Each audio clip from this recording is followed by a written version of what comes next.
As the dust of the Republic settled and the Roman Empire found its footing under Augustus, the nature of Rome's military began to shift. The battlefield gave way to fortified frontiers, the marching columns to garrison towns, and with them, a wave of innovation, adaptation, and standardization in Roman arms and armor. By the 1st century AD, Rome's legions had become more settled, but not stagnant. New conquests, like Britain, demanded redeployment. Older frontier zones were abandoned as militarily irrelevant.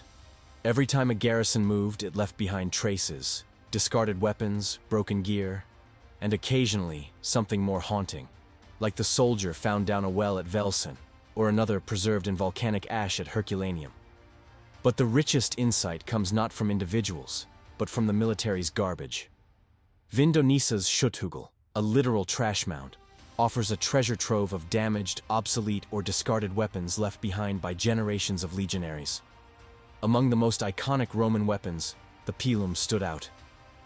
This heavy javelin, designed to penetrate shields and bend on impact, remained a key infantry weapon well into the early empire.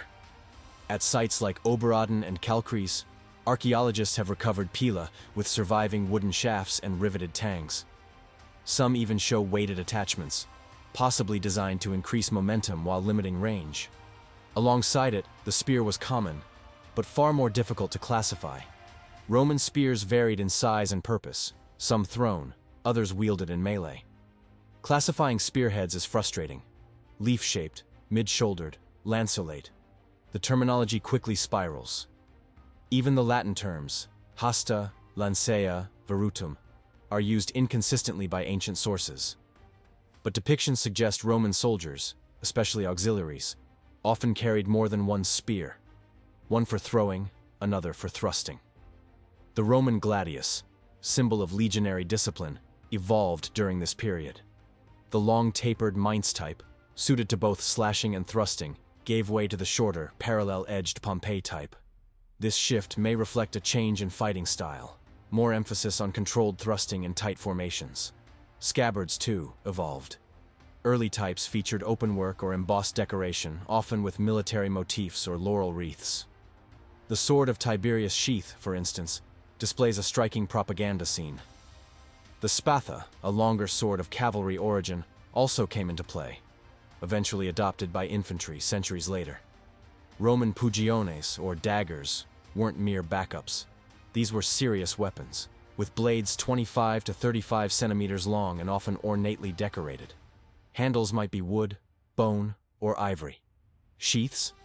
Inlaid with brass, niello, or even enamel. Some surviving scabbards show detailed geometric or religious designs across 4 decorative zones. Daggers were carried by both legionaries and auxiliaries, and even cavalrymen. A papyrus from 27 AD records a Roman X using a silver inlaid dagger sheath as collateral for a loan. Archery played a surprisingly large role. Fragmentary composite bows, arrowheads, and painted shafts have been found from Britain to Masada. Slings, too, were in use. Clay and lead sling bullets, sometimes hastily cast in sand molds, have been recovered from sites under siege. Artillery was an integral part of Roman warfare. Each legion reportedly had 10 ballistas and 55 catapults. These machines fired bolts or stone shot with deadly precision. The caraballista, seen on Trajan's column, was a mobile bolt thrower, an innovation that remained in use through late antiquity. By 10 BC, the curved rectangular scutum was widely used, but it wasn't universal. Tombstones from Mainz and Colchester show soldiers with oval or hexagonal shields. Auxiliaries tended to carry flat shields, sometimes round, rectangular, or hexagonal. These were often covered in painted leather, sometimes displaying the unit's symbol or deity.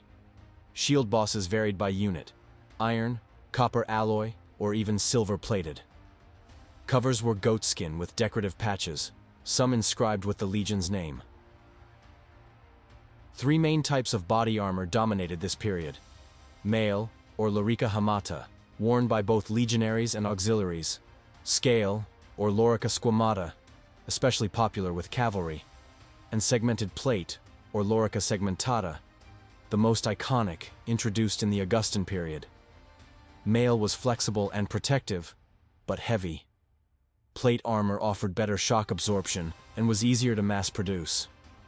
Segmentata had articulated shoulder guards and was secured with fragile copper alloy fittings, often the first to corrode or break. Underneath, soldiers likely wore padded garments to prevent bruising.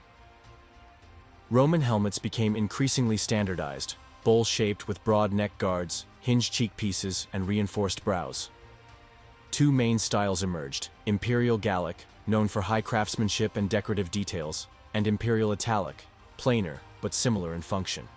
Helmets now included ear cutouts, carrying handles, and crest holders. Some were even tinned or silvered for parade use. Cavalry helmets, however, took things to another level. Covered in embossed copper alloy sheeting, sometimes mimicking hair, they often had cheek guards depicting mythological scenes. And then there were the sports helmets, used in cavalry parades or the hippica gymnasia.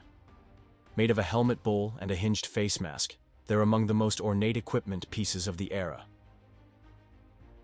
From the practical to the ceremonial, from the brutal efficiency of the gladius to the symbolic grandeur of parade armor, this era of Roman military evolution reflects an empire at its zenith. Through relics, tombstones, and trash heaps, we glimpse a world of discipline, invention, and identity, one forged not only in conquest, but in craftsmanship. These weren't just tools of war, they were the tools of empire. Thanks for exploring the Roman army's arms and armor with HistoryVault. If you enjoyed this video, be sure to subscribe, like, and hit that bell so you don't miss future deep dives into ancient history. Until then, dig deeper, see further, understand more.